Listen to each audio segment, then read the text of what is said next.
प्यारे बच्चों, आज का हमारा टॉपिक है पृथ्वी और चंद्रमा। बच्चों, रात के समय आसमान में दिखाई देने वाले आकाशीय पिंडों में चंद्रमा प्रमुख है। अगर आपने इसको गौर करके देखा हो तो ध्यान दिया होगा कि चंद्रमा हमें एक सा नहीं दिखाई देता है। हर रात इसका आकार बदलता रहता है और इसमें हमें एक धब्बा भी दिखाई देता है। ऐसा क्यों? इन सभी सवालों के जवाब मिलेंगे हमारे इस विषय से संबंधित वीडियोस में। तो शुरू करते हैं आज का वीडियो।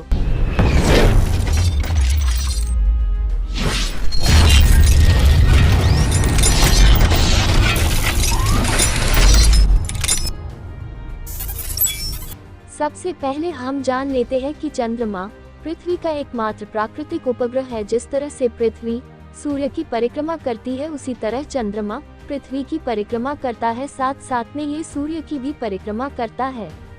चंद्रमा का अपना स्वयं का प्रकाश नहीं होता है, ये सूर्य के प्रकाश से चमकता है। ये सूर्य के प्रकाश को परावर्तित करता है, जो हमारी पृथ्वी तक 1.25 सेकंड में पहुंचता है। इस प्रकाश को चांदनी मून लाइट कहते हैं। चंद्रमा पृथ्वी से लगभग 3,84,000 किलोमीटर की दूरी पर है। चंद्रमा पर गुरुत्वाकर्षण पृथ्वी पर गुरुत्वाकर्षण का 6वां भाग है। आइए इसे ऐसे समझें। पृथ्वी पर जहां खड़े हैं वहां से एक छलांग लगाए। जितनी ऊंची छलांग आपने एक बार में लगाई है, उसकी 6 गुना ऊंची छलांग आप चंद्रमा पर एक बार में लगा सकते हैं। अभी हाल ही में भारतीय अंतरिक्ष अनुसंधान संगठन इसरो ने चांद पर खोजबीन के लिए चंद्रयान 3 मिशन लॉन्च किया है। इसरो ने चंद्रयान 3 मिशन के लिए 3 मुख्य उद्देश्य निर्धारित किए हैं, जिनमें शामिल हैं लैंडर की चंद्रमा की सतह पर सुरक्षित और सॉफ्ट लैंडिंग कराना, चंद्रमा पर रोवर की विचरण क्षमताओं का अवलोकन और प्रदर्शन, चंद्रमा की संरचना को बेहतर ढंग से समझने और उसके विज्ञान को अभ्यास में लाने के लिए चंद्रमा की सतह पर उपलब्ध रासायनिक और प्राकृतिक तत्वों, मिट्टी, पानी आदि पर वैज्ञानिक प्रयोग करना। ये हमारे लिए बहुत ही गर्व की बात है कि चंद्रयान 3 मिशन कामयाब रहा। क्या आप जानते हैं, भारत चंद्रमा के दक्षिणी ध्रुव पर सफलतापूर्वक अंतरिक्ष यान उतारने वाला पहला और चंद्रमा पर उतरने वाला चौथा देश बन गया। खैर, अब हम विषय पर वापस लौटते हैं। चंद्रमा की गतियां। चंद्रमा अपने अक्ष पर घूमते हुए 27 दिन 7 घंटे और 43 मिनट में पृथ्वी का एक चक्कर पूरा करता है।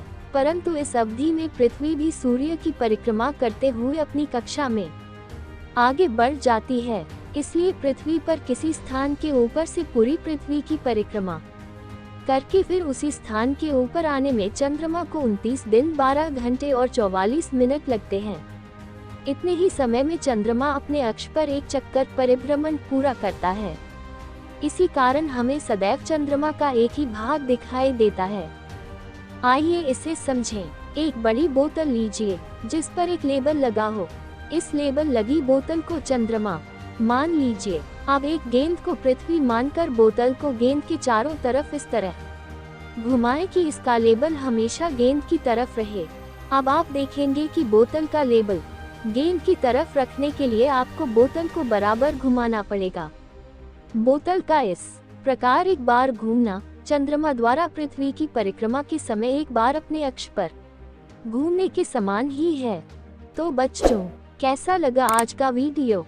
अगर आपने चैनल को अभी सब्सक्राइब नहीं किया है तो इसे सब्सक्राइब और लाइक करके आगे शेयर कर दे।